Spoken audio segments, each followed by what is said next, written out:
ఈరోజు నీ జీవిత యాత్రలో, నీ ప్రయాణంలో ఎన్నెన్నో అవరోధాలు, ఇది అది అని చెప్పని వీలు లేకుండా ఎవరి స్థాయికి తగ్గట్టు, ఎవరి జీవితాలకు తగ్గ వాళ్ళకి అడ్డు ఉన్నాయి మార్గాల్లో. వాటన్నిటినీ కోల్చగలిగే ఒకే ఒక ఆయుధం, నువ్వు సొంతంగా గడ్డపార చలగపారలు తీసుకొని ప్రయోగాలు మొదలు పెడితే కాదు, కానీ ప్రభువునందు విశ్వాసం ఉంచి స్తుతి కేక వేయి. నీ ఎదుట అవరోధంగా నిలిచినవన్నీ కుప్పలా కూలిపోయి నువ్వు ఎక్కి వెళ్ళేటట్టు దేవుడు చేస్తాడు. నీలో దేవుడు నింపి ఉంచినటువంటి విశ్వాసం అనే శక్తి ఉంది, దానికి కాస్త పని కల్పించమని చెప్తున్నాను ఈరోజు. నీలో దేవుడు నింపిన విశ్వాసం అనే శక్తి ఉంది, దాన్ని కొంచెం పని కల్పించమని చెప్తున్నాను నేను ఈరోజు. వాళ్ళు చూపు ద్వారానో వాక్కు ద్వారానో అయితే, నీవు తలంపు ద్వారానే సమస్తమును ప్రభావితం చేయగలవు. ఇది గొప్ప సంగతి. దేని ద్వారా? తలంపు ద్వారా, తలంచుట ద్వారా. అంతే. మీరు ప్రార్థనలో అడుగు వాటిని ఎల్లను పొందానని నమ్మండి అన్నాడు. నమ్మిన ఎడల అవి మీకు దొరుకుతాయి అన్నాడు. నేను చెప్పానా? మార్కు సువార్త 11వ అధ్యాయంలో పెద్ద ఆయన చెప్పాడు, చూడండి. నేను చెప్పలా, మార్కు సువార్త 11వ అధ్యాయము 24వ వచనం అంట. చదవండి. అందుచేత ప్రార్థన చేయనప్పుడు మీరు అడుగుచున్న వాటి నెలను పొంది ఉన్నామని నమ్ముడి, అప్పుడు అవి మీకు కలుగునని మీతో చెప్పు. దేవునికి మహిమ కలుగును గాక. ప్రార్థన చేయునప్పుడు మీరు అడుగుచున్న వాటి నెలను పొంది ఉన్నామని నమ్ముడి, అప్పుడు అవి మీకు కలుగును. దేవునికి మహిమ.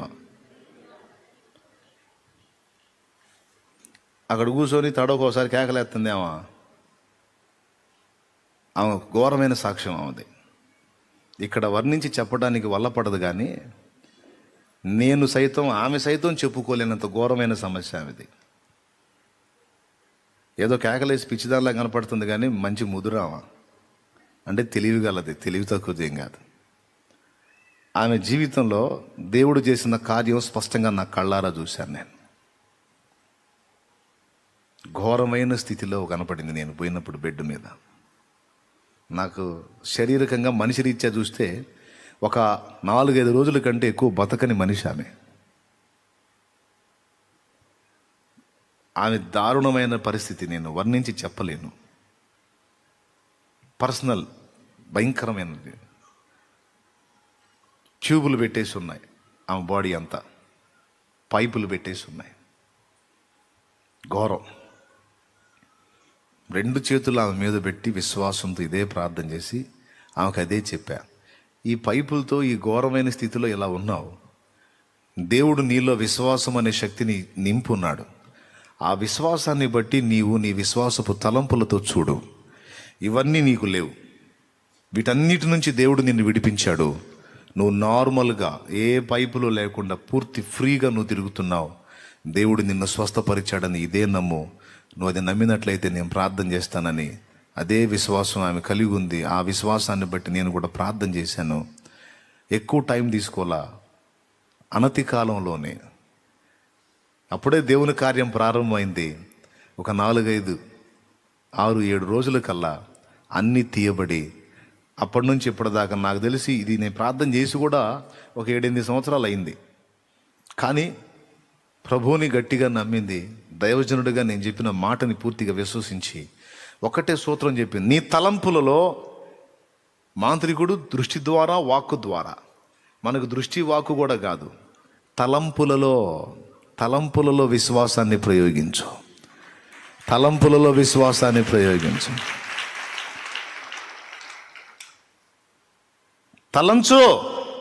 తలంచు నేను బాగుపడి తిని అని తలంచు. స్వస్థత నొంది తిని అని తలంచు. నాకు ఏర్పరచబడిన ఇవన్నీ తీసివేయబడినవి అని తలంచు. విశ్వాసమును బట్టి నేను ప్రార్థన చేస్తున్నాను, నీవు కూడా ప్రార్థన చేస్తున్నావు, ఇద్దరం ఏకీభవిస్తున్నావు. ఖచ్చితంగా అవన్నీ తొలగింపబడి నువ్వు నార్మల్ కండిషన్లో తిరుగుతావు. ఇదే నమ్ము, ఇదే నమ్ము, ఇదే నమ్ము, అదే నమ్ము, అంతే. అదే చూడు, దానికి వేరుగా చూడవా. విశ్వాసం రెండు రకాలు ఉంటుందండి. రోగిష్టివాడు, రోగంలో ఉన్నవాడు రెండు రకాల విశ్వాసాలు కలిగి ఉండొచ్చు. బాగున్నాను, దేవుడు నన్ను స్వస్థపరిచాడు, నేను నార్మల్ కండిషన్లో తిరుగుతున్నాను అనేది విశ్వసించవచ్చు. ఇప్పటికి ఇలాగ అయిపోయాను, తర్వాత ఇలాగ అయిపోతాను, తర్వాత ఇలాగ అయిపోతాను, ఇంకొద్ది రోజులకి ఇలా చేస్తాను అని కూడా విశ్వసించవచ్చు. అది విశ్వాసమే, ఇది విశ్వాసమే. మళ్ళీ చెప్పేదా? ఒకసారి సరిపోయిద్దా? మళ్ళీ చెబుతా. రోగము వచ్చిన ఒక వ్యక్తి, ఒక సమస్యను ఎదుర్కొంటున్న ఒక వ్యక్తి, ఆ సమస్య నుండి నాకు స్వస్థత కలిగింది, యేసు నామాన్ని బట్టి నాకు విడుదల కలిగింది, నేను దాని నుండి విడుదల పొందాను, నార్మల్ అయ్యాను, నేను క్యూర్ అయ్యాను, బాగున్నాను. ఎవరిని బట్టి? యేసును బట్టి. ఆయన గాయాల్లో స్వస్థత నాకు లభించింది, నేను విశ్వసిస్తున్నా, నేను అదే నమ్ముతున్నా, అదే చూస్తున్నా అని విశ్వాసాన్ని బట్టి ఆ విధమైన తలంపు ఒకడు కలిగి ఉండొచ్చు. అది విశ్వాసమే. లేదు, ఇప్పటికి ఇలాగ అయిపోయింది, వైద్యులు చేతులు ఎత్తేశారు, ప్రార్థనలు కూడా పనిచేయలేదు, చాలామంది భక్తులు ప్రార్థన చేశారు, ఎంతమంది ప్రార్థన చేసినా పని చేయలేదు, ఇక ముందు చేసే ప్రార్థనలు కూడా పనిచేయవు, ఇప్పటికీ రోజుకు 3 పూట్ల తినాల్సింది 1 పూట తింటున్నాను, ఇంకా 4-5 రోజులు పోయిందంటే ఆ 1 పూట కూడా ఆగిపోయిద్ది, ఆ తర్వాత ఇంకంతా గ్లూకోజ్ బాటిల్ ఎక్కుతాయి, ఆ తర్వాత అవి కూడా ఎక్కవు, ఆ తర్వాత ఇంకా రోజు రోజుకి కాలు, చెయ్యి, నోరు అన్నీ పడిపోతాయి, చివరికి సత్తా. ఇది కూడా తలంపే, ఇది కూడా ఒక విశ్వాసమే. నీవేది విశ్వసించుచున్నావు? నీవు నమ్మిక చొప్పున నీకు కలుగును గాక అని యేసయ్య అన్న మాట మర్చిపోవద్దు. నీవేది నమ్ముచున్నావో అదే నీకు జరిగిద్ది అన్నాడు. నీ విశ్వాసమే నీలో కార్యసిద్ధి కలిగించింది, నీ విశ్వాసమే నేను నీట నడిపించింది, నీ అవిశ్వాసం లేక అల్ప విశ్వాసం నేను నీట ముంచింది అన్నాడు. కాబట్టి నువ్వు ఏది ఏర్పరచుకుంటున్నావు, శక్తి నీలోనే ఉంది. నెగిటివ్గా అల్లుకుంటూ పోయావంటే దాని ఫలితమే చూస్తా పోతావు, పాజిటివ్గా అల్లుకుంటూ పోయావంటే అనుకూలమైన ఫలితాన్ని చూస్తావు. ఎందుకంటే ఆ కృప, ఆ పవర్, ఆ విశ్వాసం అనేటువంటి ఆ దినుసు ఏదైతే ఉందో అది నీలోనే పెట్టేశాడు ఆయన. దాన్ని నువ్వు ఎలా ఉపయోగిస్తావో దాని ఫలితమే పొందుతావు నువ్వు. నేను చెప్పిన మాటను విశ్వసించింది, అనుకూలంగానే చూసింది, బతికిపోయింది. 8 ఏళ్ళు, నాకు తెలిసి 7-8 ఏళ్ళు, డౌట్ లేదు. ఇప్పటికీ ప్రాణం తీస్తుంది దొరికితే. కూర్చో, దేవునికి మహిమ కలుగును గాక. అర్థమైందా? నేను చెప్పేది నిజం, కహాని కాదు, సాక్ష్యం చూపించాను. ఆమె దారుణమైన పరిస్థితిని ఎరిగిన వాళ్ళని కూడా మీ కళ్ళ ముందు చూపించాను. ఇది నా గొప్పతనం కోసం చెప్పట్లా, కొంపదీసి మళ్ళీ కూటమి అయిపోగానే అందుకే అన్నయ్య ప్రార్థన చేయమంటుందా నిన్ను అనుకుంటూ వస్తారు.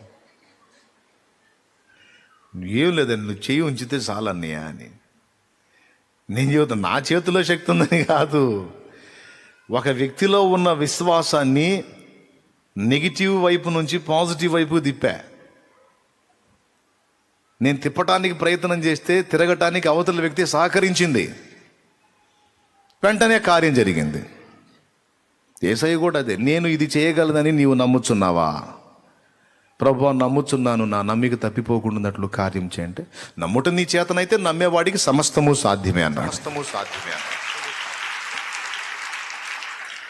ఆ అబద్ధమా? అదేమన్నా చిన్న మాట? సమస్తము సాధ్యం ఏంటయా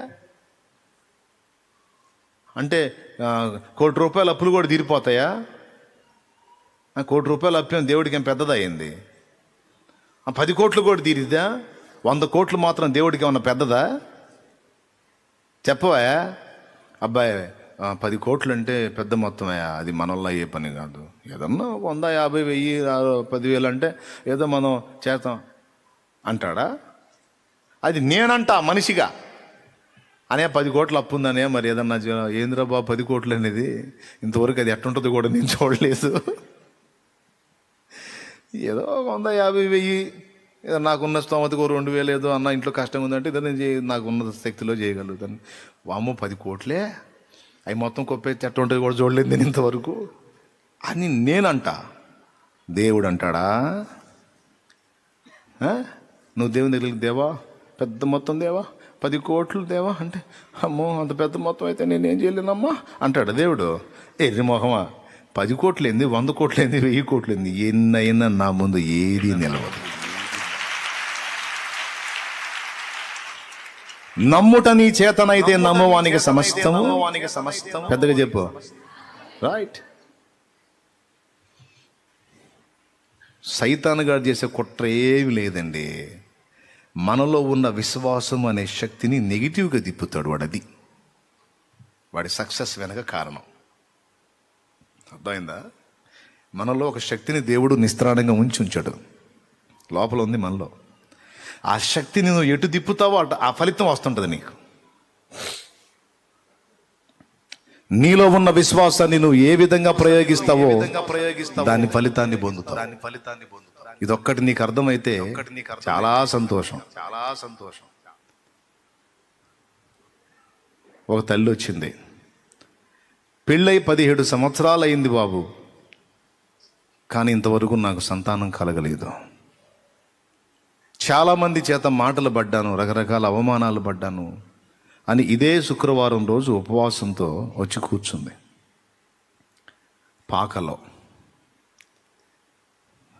ఇదే మాట చెప్పాను. ప్రేయర్ అయిపోయింది.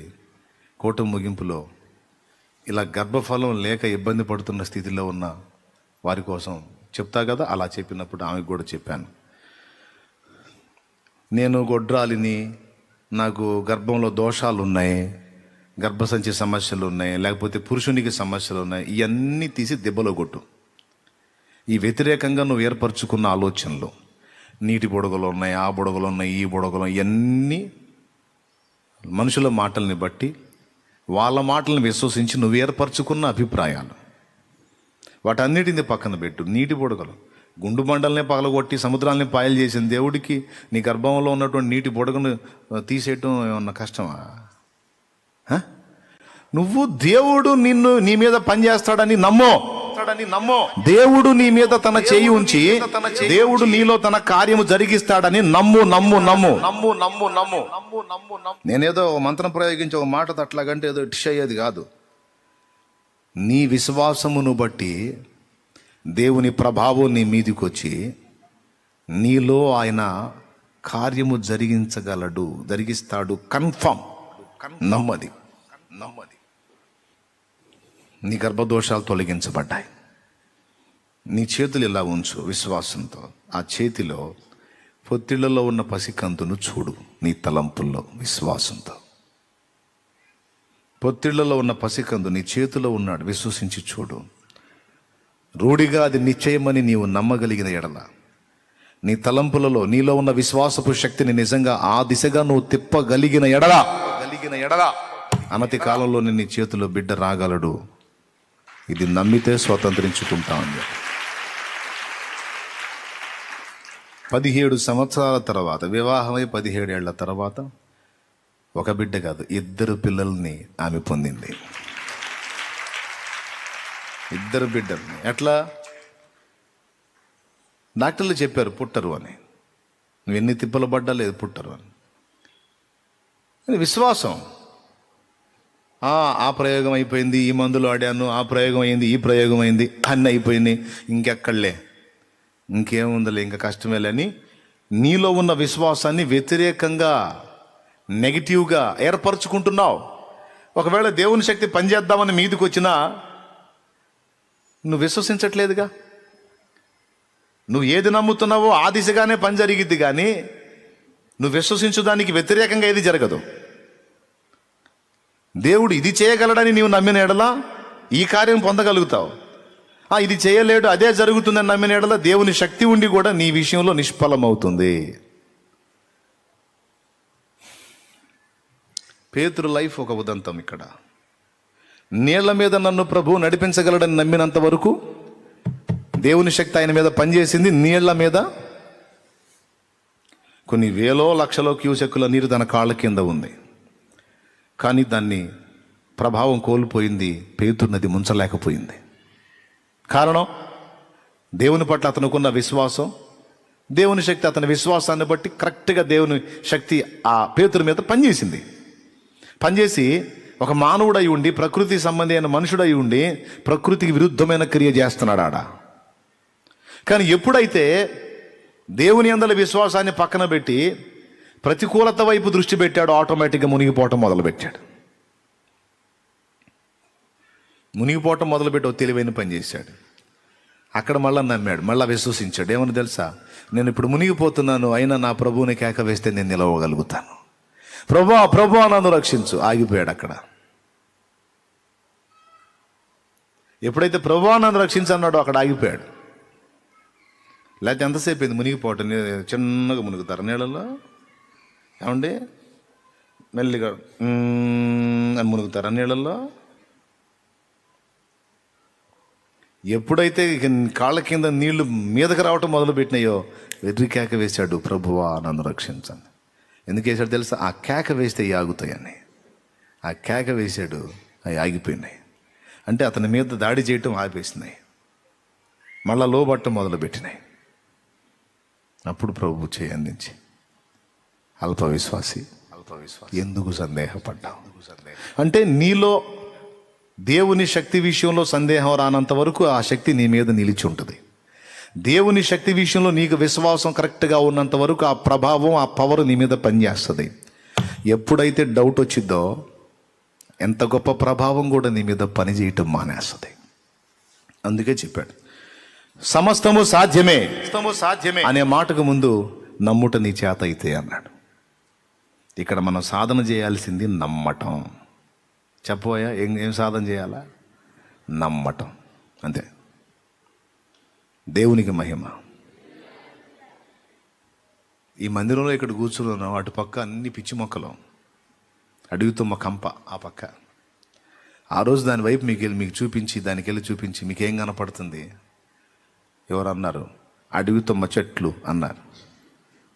విశ్వాసంతో చూడండి, అక్కడ మందిరం కనిపించట్లేదా అన్న. అప్పుడు అందరూ కలిసి అవును విశ్వాసంతో చూస్తున్న అక్కడ మందిరం ఉంది అన్నారు. మీ నమ్మిక చొప్పున జరుగునుగా కానీ పలిక మందిరం అయిపోయింది.